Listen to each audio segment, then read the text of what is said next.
Hello दोस्तों, कैसे हैं आप सब। उम्मीद करते हैं कि आप सब बढ़िया होंगे और आपकी पढ़ाई अच्छी चल रही होगी। जैसा कि पिछले वीडियो में हमने बात किया था द्वितीय कर्नाटक युद्ध के बारे में और हमने देखा कि फ्रांसीसियों को कैसे हार का सामना करना पड़ा और उसी के फलस्वरूप फ्रांसीसी कंपनी द्वारा या यूँ कहें कि उसी हार का बदला लेने के लिए फ्रांसीसी कंपनी द्वारा एक नए गवर्नर जनरल को भारत में भेजा जाता है, काउंट डी लाली को। लेकिन उससे पहले हम लोग इस तृतीय कर्नाटक युद्ध के पृष्ठभूमि के बारे में जानेंगे, जैसा कि हमने हर वीडियो के बारे में देखा है। क्योंकि जब तक हम लोगों ने कॉन्सेप्ट नहीं क्लियर किया है तब तक हम वीडियो को आगे नहीं बढ़ाया है। तो देखते हैं कि इस युद्ध के प्रमुख कारण क्या थे। तो इस युद्ध का प्रमुख कारण था प्रसा और ऑस्ट्रिया का। दो यूरोपियन कंट्री थे उस समय। प्रसा यानी कि जो आज का जर्मनी है, इससे पहले प्रसा बोलते थे।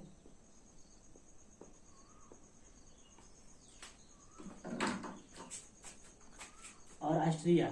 तो जैसा कि हमने देखा था पिछले वीडियो में कि कैसे उत्तराधिकार के युद्ध के समय सपोर्ट करता है फ्रांस, इनकी बेटी को सपोर्ट ना करके एक दूसरे उत्तराधिकारी को सपोर्ट करता है और उसी उत्तराधिकारी को ऑस्ट्रिया में गद्दी भी मिल जाती है। और उसी से खलबलाए या उसी से परेशान होकर के जो प्रसा और ऑस्ट्रिया में जब मतभेद होता है तो जो अंग्रेज होते हैं वो क्या करते हैं कि प्रसा का सपोर्ट करते हैं और ऑस्ट्रिया के सपोर्ट में, जैसा कि पहले भी फ्रांसीसी थे तो यहाँ भी फ्रांसीसी ऑस्ट्रिया का सपोर्ट करते हैं या यूं कह के ऑस्ट्रिया के सपोर्ट में रहते हैं। और इन्हीं दोनों के बीच में आ जाने के चलते ये टकराव की स्थिति और भयंकर हो जाती है।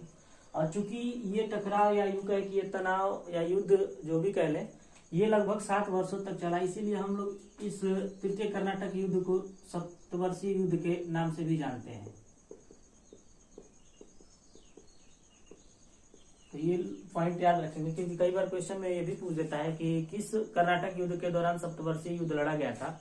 तो याद रखेंगे कि सप्तवर्षीय युद्ध 7 वर्षों तक चलने वाला युद्ध था, जो कि यूरोप में प्रसा और ऑस्ट्रिया के मध्य लड़ा गया था। और इनको बाहरी रूप से सपोर्ट करने वाले दो देश प्रमुख थे, जैसे कि प्रसा को सपोर्ट करने वाला अंग्रेज तथा ऑस्ट्रिया को सपोर्ट करने वाला फ्रांसीसी देश था। और जैसा कि हमने देखा है कि यूरोप में होने वाली घटनाओं का सीधा सीधा असर भारत पे भी पड़ता था, क्योंकि भारत में इन दोनों देशों की कंपनियां काफी ज्यादा या यूं कहें कि काफी एक्टिव थी। इसी का असर होता था कि भारत में भी इन दोनों के मध्य तनाव की स्थिति उत्पन्न हो जाती थी। और एक कारण तो ये भी था। दूसरा कारण हमने देखा था कि दूसरे कर्नाटक युद्ध में फ्रांसीसियों की कैसे बुरी तरह से हार हुई और उसके बाद फ्रांसीसी सरकार ने इस हार का बदला लेने के लिए काउंट डी लाली को गवर्नर के रूप में नियुक्त किया और भारत के लिए 1758 ईस्वी में रवाना कर दिया। यूं कहे कि 1758 ईस्वी में काउंट डी लाली भारत पहुंचा और इसका केवल एक ही लक्ष्य था कि जो अंग्रेजी कंपनी है या यूं कहे कि अंग्रेजी ईस्ट इंडिया कंपनी को भारत से उखाड़ फेंकना। और इसी के एवज में वो सबसे पहले पहुंचता है जून 1758 में फोर्ट सेंट डेविड पे जाकर के वो कब्जा जमा लेता है। चूंकि एक अप्रत्याशित हमला था, अंग्रेजों को संभलने का मौका नहीं मिलता है और इसी कारण अंग्रेज इस युद्ध में बुरी तरह से हार जाते हैं और ये फोर्ट छोड़कर उन्हें भागना पड़ता है। और इस फोर्ट में हार जाने, ये फोर्ट कई बार क्वेश्चन पूछ देता है, तो ये तमिलनाडु में स्थित है। तो इस फोर्ट को जीतने के बाद फ्रांसीसियों का कॉन्फिडेंस काफी अप हो गया था, या यूं कहे कि काउंट डी लाली काफी मतलब घमंड में आ गया था कि हमने तो आते ही एक बड़ा तीर मार लिया था। लेकिन उसे ये नहीं पता था कि चूंकि ये 1758 में आया था और उससे पहले 1757 में प्लासी के युद्ध में अंग्रेजों की एक बड़ी विजय हुई थी। जैसा कि हम लोग आगे के वीडियो में प्लासी और बक्सर के युद्ध के बारे में चर्चा करेंगे तो आपको उसकी पृष्ठभूमि पूरी तरह से समझाई जाएगी, तो आप लोग रिलेट कर पाएंगे इन वीडियो को कर्नाटक के युद्ध से भी।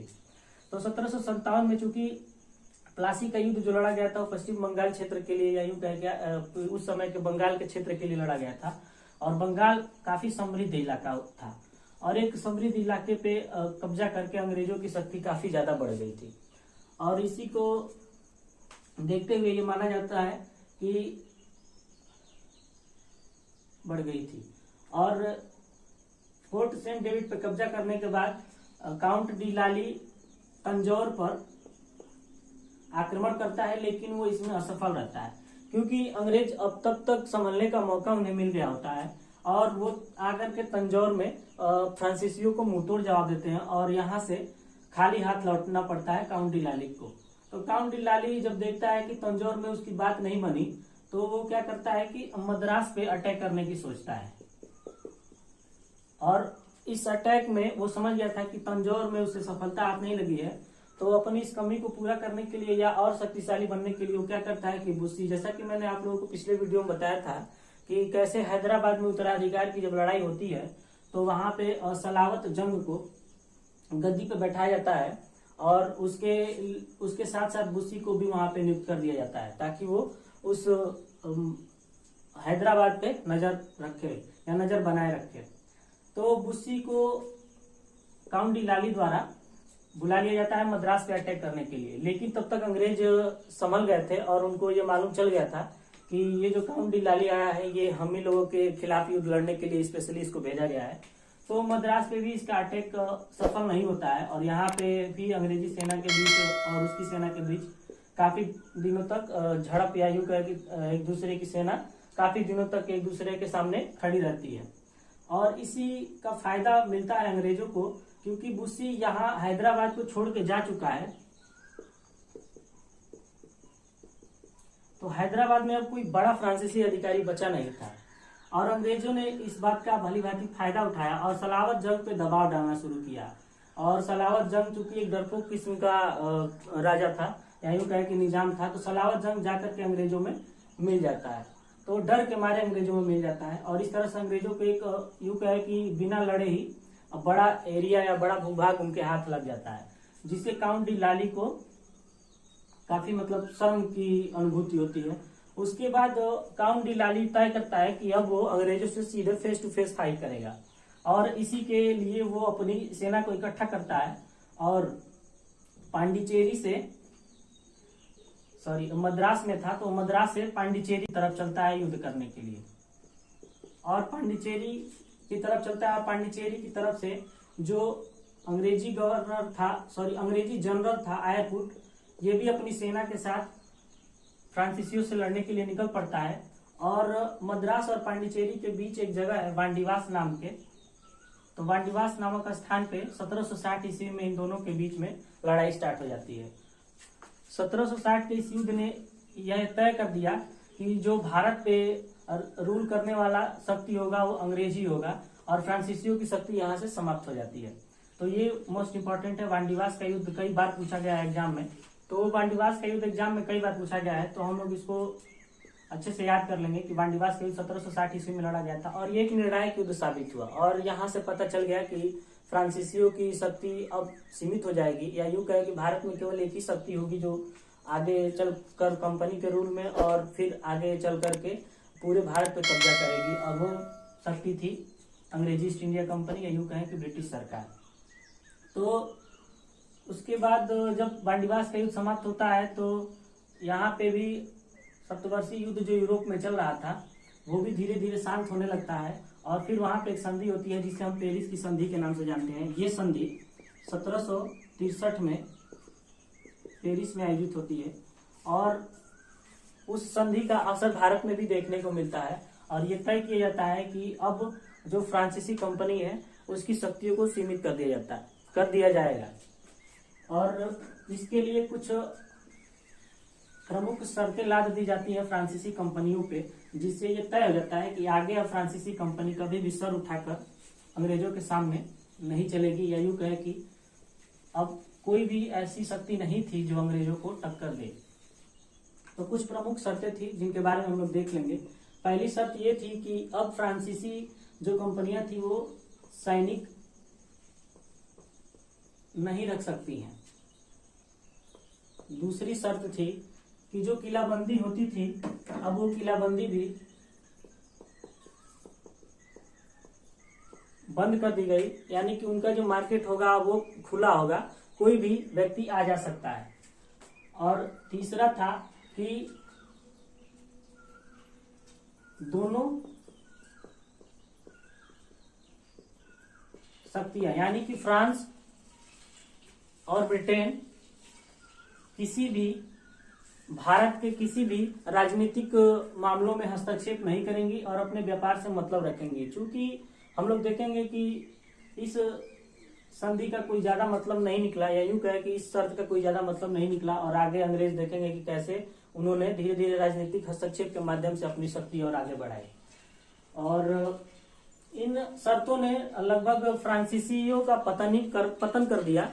तो आइए अब हम लोग इन तीनों जो कर्नाटक युद्ध लड़े गए हैं, उन तीनों कर्नाटक युद्धों को एक टेबल चार्ट के माध्यम से समझने की कोशिश करेंगे, जिससे ऑब्जेक्टिव क्वेश्चन आते हैं जो वनडे एग्जामों के लिए काफी इंपॉर्टेंट होते हैं। तो ये हम लोगों का चार्ट है, और ये तीनों युद्धों को हमने एक चार्ट के रूप में बना करके दिखा दिया है, जिससे कि आप लोगों को आसानी रहे। या यूं कहे कि आप चाहें तो इसको नोट डाउन कर सकते हैं, क्योंकि वनडे एग्जामों में इससे बाहर क्वेश्चन नहीं आता है इन युद्धों से।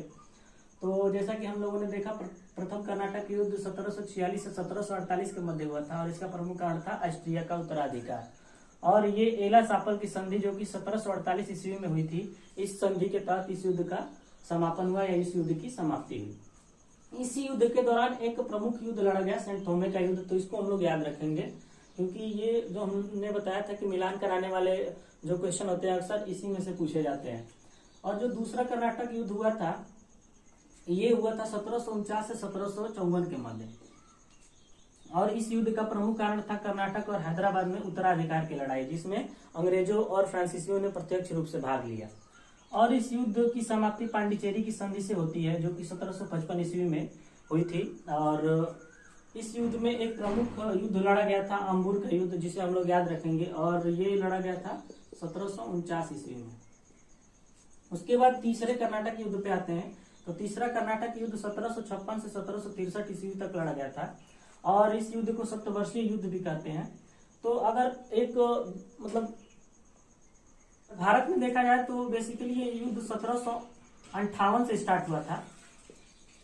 काउंट डी लाली 1758 ईस्वी में जब भारत आता है, तब ये युद्ध भारत में स्टार्ट होता है। उससे पहले 1756 से 1763 ईस्वी तक ये युद्ध यूरोप में चला था, और इस युद्ध को सप्तवर्षीय युद्ध के नाम से भी जानते हैं। और इस युद्ध की समाप्ति पेरिस की संधि से हुई थी, जो कि 1763 ईस्वी में यूरोप में हुई थी। और इस युद्ध के दौरान एक प्रमुख युद्ध लड़ा गया था, वांडीवास का युद्ध, और ये 1760 ईस्वी में लड़ा गया था। और ये इम्पोर्टेंट है, इससे काफी क्वेश्चन बने हैं और आगे भी बनेंगे, तो इसको हम लोग देख लेंगे। तो हम लोगों ने तीनों कर्नाटक युद्ध को देख लिया है, और उम्मीद करते हैं कि तीनों कर्नाटक युद्ध की पृष्ठभूमि वगैरह भी आप लोगों को अच्छे से समझ में आ गई होगी, और आप लोगों के जितने भी कंफ्यूजिंग वाले पार्ट इस चैप्टर से होते हैं वो सॉल्व हो गए होंगे। तो चलिए आगे के वीडियो में हम लोग देखेंगे प्लासी युद्ध के बारे में या बक्सर युद्ध के बारे में। तो तब तक अपना ख्याल रखिए, और अगर आप लोगों ने हमारे चैनल को सब्सक्राइब नहीं किया है तो हमारा चैनल जरूर सब्सक्राइब करें और अपने दोस्तों में शेयर करें। Thank you.